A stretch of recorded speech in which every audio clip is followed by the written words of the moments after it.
On en a fini avec les fonctions, mais il reste encore une instruction à évoquer. Comme on a déjà parlé des boucles, je vais en profiter pour créer une petite fonction qui va utiliser le principe de la récursivité. Alors la récursivité est la capacité d'une fonction de s'appeler elle-même jusqu'à ce qu'une condition initiale soit remplie. Donc le cas typique pour ce type de fonction, c'est la fonction factorielle. Puisqu'il n'y a pas une fonction factorielle prête, nous allons en profiter pour créer une. Donc le type de retour, ça sera double. J'aurais quand même pu mettre long. C'est un type qui contient des entiers mais avec un intervalle plus large que int. Pour le langage C, le plus grand intervalle est l'intervalle de double, donc j'utilise ce type puisque la fonction factorielle croît trop vite. Donc double factoriel int n et je vais définir mon bloc d'instructions. Alors la première chose qu'il faut faire, c'est déterminer quelle est la valeur de n. Et surtout, ce qui nous intéresse, c'est de savoir si n est égal à 0 ou non. Alors, ce que je vais faire, c'est que si n est 0, j'affecte la valeur 1. Et si n est supérieur à 0, je vais dire que n va être égal au rappel de la fonction factorielle, mais en passant cette fois le paramètre n-1. Donc, if n égale à 0, return 1. Donc, une petite précision à propos du mot-clé return. Donc, return va stopper l'exécution de la fonction même s'il y a du code après. Il va renvoyer la valeur qui lui est passée en paramètre. Donc ici, renvoyer 1. Donc, renvoyer à la fonction qui lui est appelée. Alors, si n égale à 0, return 1. Sinon, else, return n multiplié par factoriel n-1. Donc, ce qui va se passer, la fonction va renvoyer la valeur de n multipliée par la valeur récupérée en appelant la même fonction, mais avec n-1. Et donc, n-1 va faire la même chose. Donc, ça va créer une pile d'appels jusqu'à ce que n soit égal à 0. Et quand n sera égal à 0, ça va renvoyer 1 à la fonction qui a été appelée avec le paramètre 1, qui va être multiplié par la valeur précédente, etc. Et là, on va monter en multipliant chaque fois la valeur qu'on a trouvée. Donc, je vais faire l'appel de la fonction main. Tout d'abord, je déclare int n égale à 5. Double fact égale factoriel de n. Et puis, j'affiche la valeur de fact. Donc, printf n factoriel égale fact avec aucun chiffre après la virgule.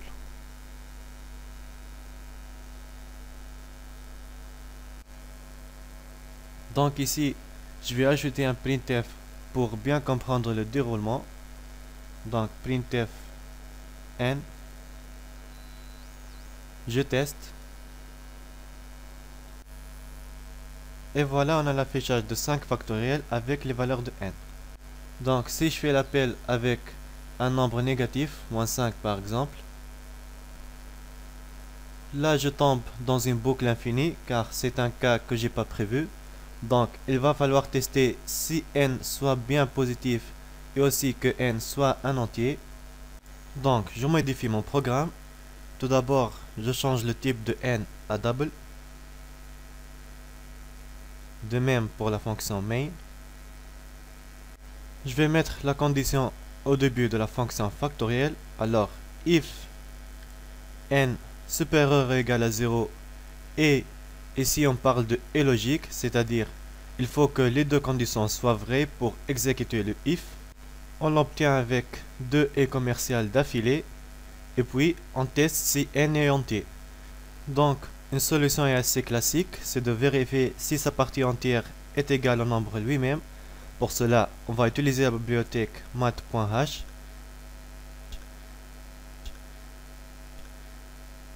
Et on va tester si rand de n égale à n. J'ouvre mon bloc. Je décale ceci. Et puis else.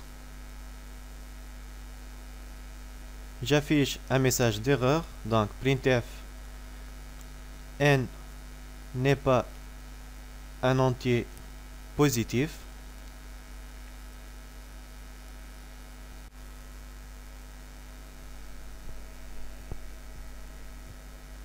Je modifie ici l'affichage.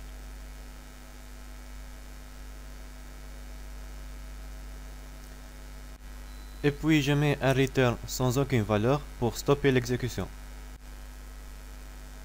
Je modifie l'affichage dans le main. Je récupère cette ligne.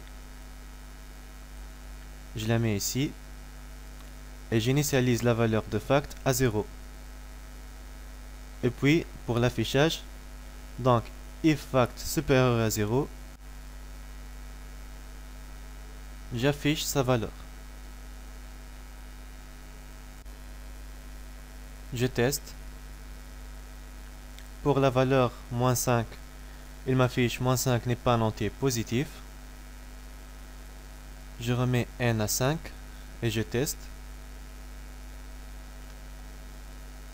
Là, j'ai l'affichage de 5 factoriel. Une toute dernière chose pour ce chapitre, j'aimerais vous montrer une méthode de travail avec les conditions. On appelle ça les opérateurs ternaires. Donc, quand on a une seule instruction à exécuter, on peut passer par cet opérateur ternaire. Donc, il va prendre 3 éléments. Le premier élément est la condition, ou plus précisément un booléen true ou false. Ensuite, la première partie de l'opérateur va être un point d'interrogation et les deux autres éléments vont être les instructions à exécuter, soit au cas de réussite de test, soit au cas d'échec. Donc là, après le point d'interrogation, c'est le cas de réussite. Si n égale à 0, ça sera 1. Et 2 points pour le cas d'échec, donc n fois factoriel n-1. Et nous, on va renvoyer le résultat de ce traitement, donc on met return au début de cette ligne. Donc je teste. Et voilà, j'ai un affichage strictement identique à l'affichage précédent.